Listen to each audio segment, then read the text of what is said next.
네, 이번 시간에는 파이어베이스에 대해서 같이 공부를 해보려고 합니다. 이제 파이어베이스라는 툴 자체가 이제 G와는 완전히 다른 이제 별개의 솔루션인데, 이제 최근에 이제 앱에 대한 분석에 더 관심이 높아지시면서 구글에서도 이제 파이어베이스를 통해서 앱에 대한 분석을 진행하게끔 권장을 하고 있습니다. 그래서 이번에 이제 1시간 정도 동안 파이어베이스가 도대체 어떤 툴이고 이걸 썼을 때 어떠한 장점이 있는지, 여러분들이 어떠한 좀 더 좋은 GL을 썼을 때보다 좀 더 좋은 메리트를 얻을 수 있는지를 한번 같이 살펴보려고 하고요. 이걸 파이어베이스를 뭐 개발하고 운영하는 거에 대해서에 대한 설명보다는 파이어베이스가 어떤 툴이고 여러분들이 어떠한 메리트를 얻을 수 있는지에 대해서 같이 말씀을 드리도록 하겠습니다.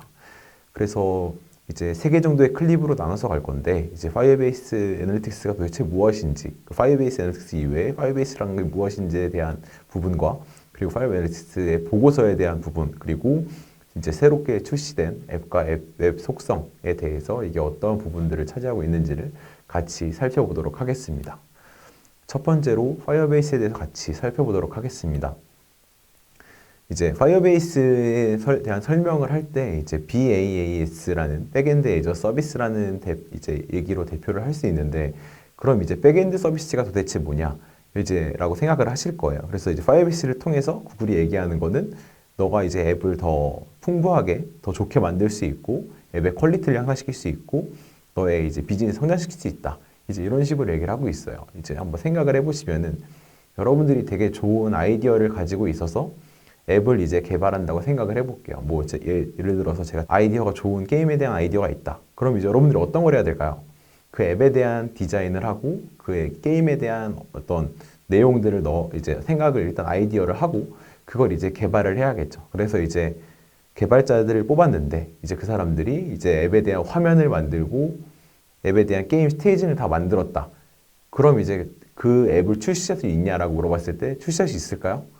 출시할 수가 없는 거죠. 왜 그러냐면은 뭐 로그인 기능도 넣어야 되고 그걸 통해서 수익화를 시킬 수 있게끔 이제 어떤 DB를 통해서 데이터를 가지고 오고 데이터를 다시 돌려주는 그런 이제 뒤에서 작업하는 백엔드 서비스가 필요합니다.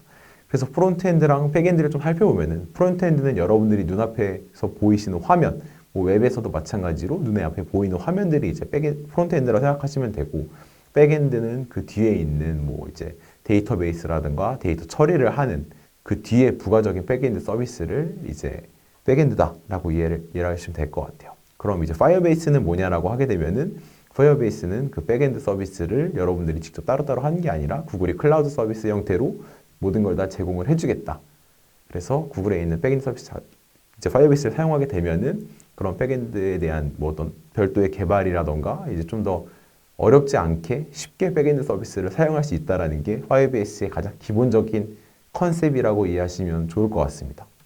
그럼 이제 파이어베이스는 어떤 기능이 있냐면은 총 3가지로 이제 분류를 해놨어요. 그래서 디벨롭, 그래서 뭐 리얼타임 데이터베이스, 인증, 클라우드 메시징, 스토리지, 호스팅, 리모트 컨피그, 테스트할 수 있는 환경, 뭐 이런 거에 대해서 개발자들이라기보다는 백엔드 개발에 필요한 부분들을 이제 커버해주는 부분들이 이제 파이어베이스의 한 축을 담당하고 있고요. 그리고 이제 이제 그 앱을 이제 런칭하고 나서 게임을 더 많이 활용하게 하려면 어떻게 해야 되죠?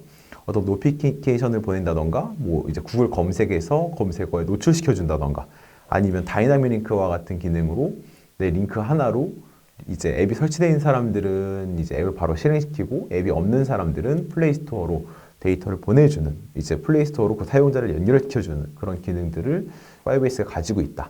그리고 마지막으로 애드몹이라는 게 있는데, 이제 애드몹이라는 거를 통해서 이제 수익화를 얻을 수 있다. 그래서 그 앱에 내가 어떤 한 공간만 애드모브에다 내어주기만 하면은 자동으로 그쪽에 광고가 집행이 되면서 나한테 수익이 떨어지는 그런 구조까지도 파이어베이스를 통해서 만들 수가 있다라고 이해하시면 될 것 같아요. 그래서 각가지 기능 중에 대해서 몇 가지만 같이 살펴볼 건데, 이제 첫 번째로 디벨로퍼에 있는 이제 인증에 대해서 말씀드리도록 하겠습니다. 인증이 뭐냐면은 여러분들이 이제 게임 앱을 이렇게 깔았을 때 어떤 걸 하라고 그러죠? 로그인을 하라고 하잖아요. 근데 이제 여러분들이 만약 로그인을 다 개발한다 라고 생각해 보면 사실은 엄청나게 어려운 일이 될 거예요. 왜냐면은 그 회원을 관리할 수 있는 체계도 만들어야 되고 그런 거에 대해서 문제 없이 다 활동하게 하기엔 되게 어려운 부분들이 있겠죠. 그래서 파이어베이스 안에는 뭐가 있냐면은 이제 페이스북, 뭐 트위터, 뭐 구글 플러스 이런 이제 다양한 이제 로그인을 할 수 있는 서비스들과 연동을 해서 로그인 처리를 쉽게 할 수 있다라고 이해하시면 되고요. 그래서 파이어베이스의 삽입형 인증 솔루션 그리고 파이어베이스 SQ를 통해서 로그인을 처리할 수 있다. 그리고 뭐 전화번호 인증, 제휴 채널을 통한 인증도 가능하다라고 이해하시면 될 것 같습니다. 그 다음으로 호스팅인데 이제 그런 내가 앱에서 만든 거를 배포하기 위해서 그런 호스팅에 대한 서비스들도 파이어베이스에서 제공할 수 있다라고 이해해 주시면 될 것 같아요. 그 다음으로는 클라우드 스토리지입니다. 그래서 이제 사람들이 게임을 하거나 이제 그랬을 때 어떤 데이터를 저장을 해야 되는 부분들이 있는데 그런 부분들에 대해서 이제 클라우드 스토리지를 제공을 해줘서 그래서 뭐 이미지, 오디오, 동영상 등의 컨텐츠를 저장을 하고 그 컨텐츠들을 바로 보여줄 수가 있는 거죠. 그리고 네트워크 품질과 관련 없이 구글 이제 보안 정책이 보안이 적용이 되어 있다라고 이해해 주시면 될 것 같고요.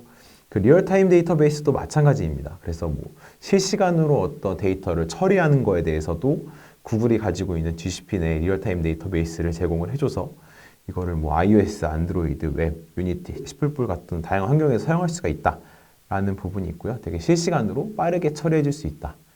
이제 지금까지 디벨롭에 대해 살펴봤는데 디벨롭 살펴보면은 뭐 이런 로그인 인증, 뭐 호스팅, 뭐 스토리지, 뭐 리얼타임 DB 이런 거 다 생각해 보시면은 여러분들이 다 직접 할 수 있는 부분들이에요. 근데 그런 서버들을 내가 직접 돈을 내고 사용을 하기에는 처음엔 되게 부담들이 많이 가는 거죠. 그리고 그걸 유지보수하기도 되게 어려운 부분들이 있는데 그런 거를 파이어베이스가 다 대신 해준다. 파이어베이스가 이제 대신 해주는 솔루션이다라고 생각하시면 될 것 같아요. 그 다음으로는 이제 그로우에 대한 내용인데 그로우의 이제 성장에 대해서 말씀드리면 첫 번째로 있는 게 다이나믹 링크입니다. 요새 여러분들이 이제 인터넷 같은 거를 하시다가 앱 설치 뭐 이렇게 광고가 이제 앱으로 바로 연결시키는 광고들이 되게 많아요. 그래서 뭐 페이스북에서 뭐 상품을 누르면 바로 앱이 열리면서 그 상품으로 떨궈주는 그런 이제 광고들을 많이 하고 있는데 이제 만약 내가 앱이 없다. 근데 그 광고가 떠서 내가 그걸 누르게 되면 어떻게 되죠? 내가 뭐 안드로이드면 플레이스토어로 넘겨주고 iOS면 앱스토어로 넘겨줘서 그 앱을 설치하게끔 유도하고 있어요.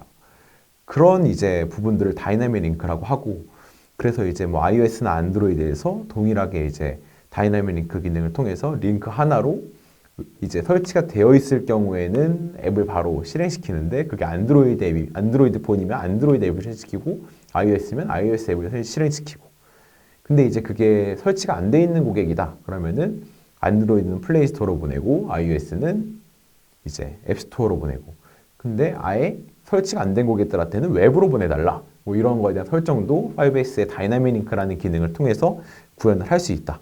그래서 이런 걸 했을 때 좋은 점은 그 다이나믹 링크를 운영을 하고 그 성과를 어떻게 내고 있는지도 이제 파이어베이스를 통해서 분석을 할 수 있다라고 이해하시면 될 것 같고요. 그리고 앱 인덱싱 같은 경우에는 이제 파이어베이스를 사용하게 됐을 때 이제 사용자가 구글에서 검색한 내용들을 이제 앱이 검색을 했는데 그게 앱이 제공하고 있는 컨텐츠다. 그러면은 그거를 검색 결과에 노출을 해서 사용자들의 좀 더 이제 참여를 유도하는 거죠. 그래서 앱을 설치시킨다던가 앱을 다시 들어오게끔 하는 거를 앱 인덱싱이다 라고 이해하시면 될 것 같고요. 그래서 그 사용자가 관심 있어 하는 컨텐츠들을 제공해 줌으로써 좀 더 많은 수익을 창출을 시킬 수 있다는 게 이제 파이어베이스가 말하고 있는 부분입니다. 그 다음으로 A/B 테스트인데 이제 뭐 이전 강의에서 구글 옵티마이즈를 들으신 분들은 간략하게 들으실 수도 있는데 이제 옵티마이즈란 툴이 뭐죠? 이제 A/B 테스트를 하는 툴이에요. 그래서 어떤 사람들한테는 A안을 보여주고 어떤 사람한테는 B안을 보여줘서 어떤 안이 좀 더 많은 성과를 냈는지에 대한 분석을 할 수 있는 솔루션이 구글 이제 옵티마이즈죠. 그럼 이제 그거는 구글 옵티마이즈는 근데 한계점이 뭐냐면 그거를 이제 웹에서밖에 실험을 할 수밖에 없다. 이제 그럼 내가 네이티브 앱이고 그 네이티브 앱의 화면들에 대해서 뭔가 이제 테스팅을 하고 싶다. 아니면 내가 보내고 있는 그 푸시 메시지에 대해서 뭔가 좀 A/B 테스팅을 해서 어떤 푸시 메시지가 더 효율적이었나. 그래서 뭐 이미지를 넣은 푸시 메시지가 효과적이었는지 아니면 그냥 텍스트만 전송한 푸시가 더 효과적이었는지에 대한 여러분들의 의사결정이 필요할 거예요. 근데 이제 뭐 그런 게 답이 정해진 건 아니지만 그런 거를 많은 가설과 많은 실험을 통해서 뭔가 획득할 수 있다는 게 A/B 테스트는 개념인데 그런 거를 이제 앱에서는 파이어베이스 내에 있는 A/B 테스트 기능으로 그런 부분들을 집행을 할 수가 있다는 거죠. 그래서 뭐 A/B 테스트를 통해서 다양한 실험들을 진행을 해서 그래서 뭐 어떤 효과적인 문구라던가 효과적인 이미지, 효과적인 어떤 화면 구성 같은 걸 여러분들이 얻을 수가 있다라고 이해하시면 될 것 같고요. 그리고 뭐 그 실험 자체를 뭐 전체 사용자한테 하는 건 너무 리스크가 있으니까 뭐 일부 사용자한테만 집행하겠다. 이런 거 역시도 파이어베이스에 있는 기능을, A/B 테스팅 기능을 통해서 여러분들이 진행을 할 수 있다라고 이해하시면 될 것 같습니다.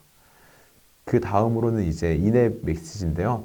여러분들이 이제 푸시 메시지를 많이 받으실 거예요. 근데 이런 푸시 메시지에 대해서 이제 어떤 특정 타겟한테만 인앱 메시지를 보내준다던가, 뭐 다양한 문구라던가 컨텐츠 같은 거를 구성을 여러분들이 직접 다 할 수 있으세요. 그래서 그런 맞춤화된 메시지, 그리고 좀 더 이렇게 고객 친화적인 메시지를 통해서 고객들이 더 많이 앱에 유입시킬 수 있는 그런 이제 어떤 환경들을 만들어줄 수가 있겠죠.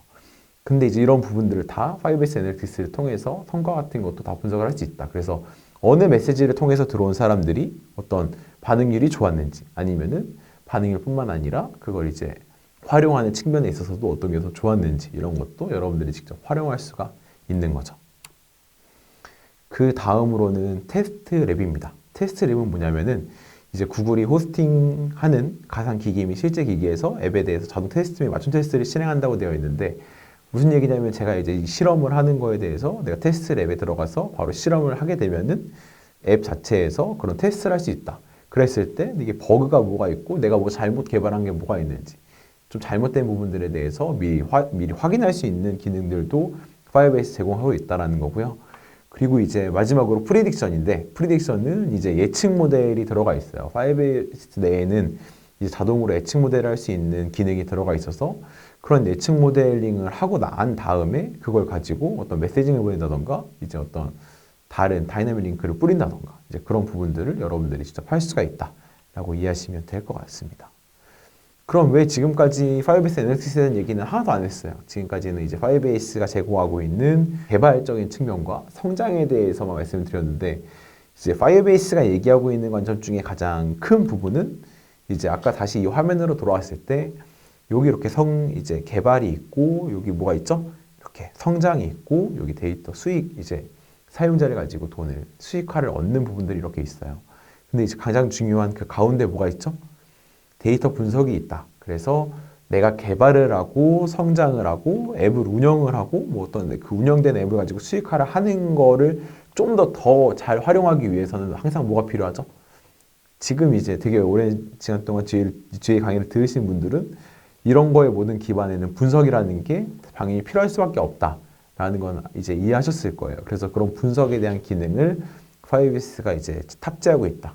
그래서 파이어베이스를 통해서 그런 분석이 가장 기반이 되고 있다는 거고요.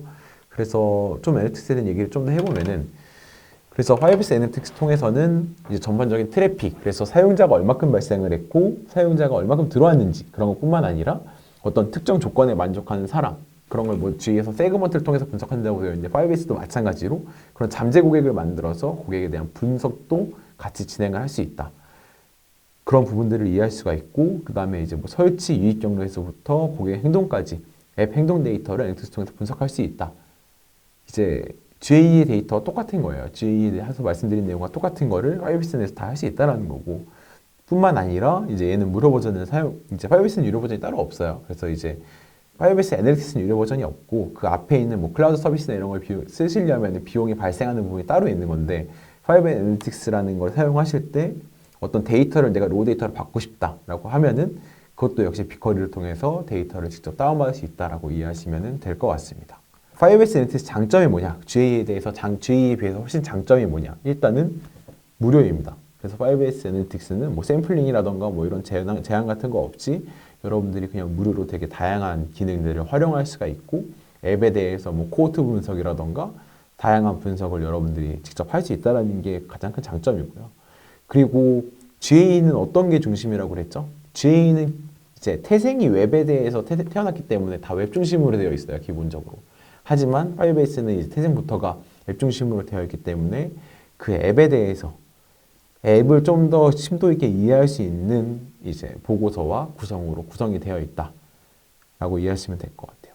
그리고 이제 파이어베이스 애널리틱스 보여드리겠지만 상당히 심플하게 되어 있습니다. 뭐 되게 어렵게 뭐 분석을 하고 막 그럴 필요가 없이 되게 심플하게 여러분들이 활용할 수 있는, 심플하지만 앱을 사용하고 있는 사람들이랑 반드시 봐야 되는 기능들로만 구성이 되어 있다고 이해하시면 되고요. 그리고 구글 에즈와의 통합을 통해서 뭐 전원 축도 할 수 있고, 마찬가지로 잠재 고객 생성을 해서 구글 에즈와 지속적으로 뭔가 데이터를 주고받듯 할 수 있다라는 게 있고, 그리고 이제 아까 말씀드린 뭐 샘플링 같은 게 없다. GA360은 뭐 GA는 무료 버전은 1000만 히트만 받을 수 있는데 그걸 넣게 받으려면 뭐 360을 써야 된다. 이제 그런 얘기가 있는데 파이어베이스는 그런 게 없습니다. 히트 제한 없이 모든 데이터를 다 수집하고 이제 그런 데이터를 가지고 여러분들이 다 충분히 활용할 수 있는 솔루션이고요. 그리고 이제 세그먼트랑 같은 걸 통해서 어떤 특정 조건에 만족하는 사용자에 대한 이해도 GA와 마찬가지로 똑같이 진행을 할 수가 있습니다. 그래서 비교해 보면은 이제 파이어베이스 안에 있는 GA, 파이어베이스 애널리틱스의 장점은 유니버셜 앱 캠페인의 지원 및 전원 측정이 가능하다. 이게 뭘까요? 이게 뭐냐면 유니버셜 앱 캠페인, 그 UAC라고 불리는 캠페인을 진행하게 되면은 그거에 대한 전환 설정을 파이어베이스 설정하게 되고 그거에 대한 성과를 구글 에즈에서 활용할 수 있는 부분들이 있는데 그게 이제 파이어베이스에서 있는 애널리틱스를 활용을 해야만 여러분들이 그런 앱에 대한 성과 추적과 이제 광고의 성과를 같이 분석을 할 수 있다라고 이해하시면 되고요. 그리고 이제 데이터 수집에 제한이 없다. 샘플링 되지 않는 보고서를 제공한다. 그리고 데이터를 이용한 다양한 적용이 가능하다. 뭐 A/B 테스트는 할 수 있고, 뭐 이제 메시징을 보낼 수도 있고, 뭐 이런 기능들이 있고요. 하지만 이제 GA가 좋은 점은 뭐 교착이기도 할 수 있고, 전자상거래 같은 경우에도 파이어베이스는 인앱 퍼체이스밖에 못해요. 인앱 퍼체이스는 플레이스토어나 앱스토어를 통해서 결제하는 것만 추적할 수 있지, 뭐 이제 GA의 인앱스 이커머스 보고서처럼 뭐 단계별로 세팅을 한다던가 이런 거는 불가능합니다. 그래서 그런 거에 대한 장점은 GA가 훨씬 더 장점이 있다라는 거고, 그리고 GA는 뭐 맞춤 보고서, 세그먼트 등 다양한 분석 기능을 제공하고 있지만 아직까지는 파이어베이스는 그 정도의 엄청 심도 있는 분석할 수 있는 기능은 아직 존재하지 않아요. 하지만 이제 뭐 업데이트를 통해서 충분히 그런 부분들은 이제 메꿔줄 거고요. 그리고 이제 단점을 보면은 보고서 템플릿 수가 제한적이다. 뭐 GA의 기본 보고서는 100개가 있다라고 했는데 파이어베이스는 그에 비해 한참 부족한 이제 보고서 기능을 제공하고 있고요. 이제 아까 말씀드린 뭐 전자상거래 추적 지원이 불가능하다. 이제 마켓을 통해서만 구매할 수 있는 것만 측정할 수 있지, 이제 앱 내에서 자체적인 기능을 통해서 구매하는 것은 추적할 수가 없습니다. GA의 단점은 데이터 수집에 대해서 요금 청구가 될 수 있다는 게 있고요. 샘플링된 데이터를 가지고 분석할 수가 있다.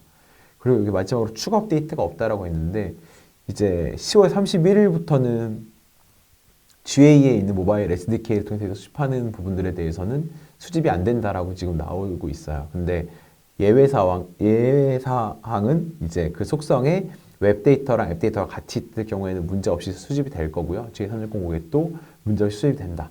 이제 그런 부분들이 있는데 이제 뭐 어떠한 조건이든 간에 추가 업데이트는 GA 내에 있는 앱 보고서에는 더 이상 없고요.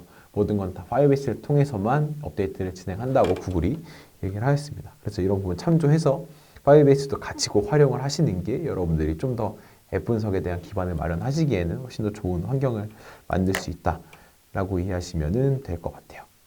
네, 여기까지고요. 네, 이번 클립은 여기까지 하도록 하겠습니다. 네, 감사합니다.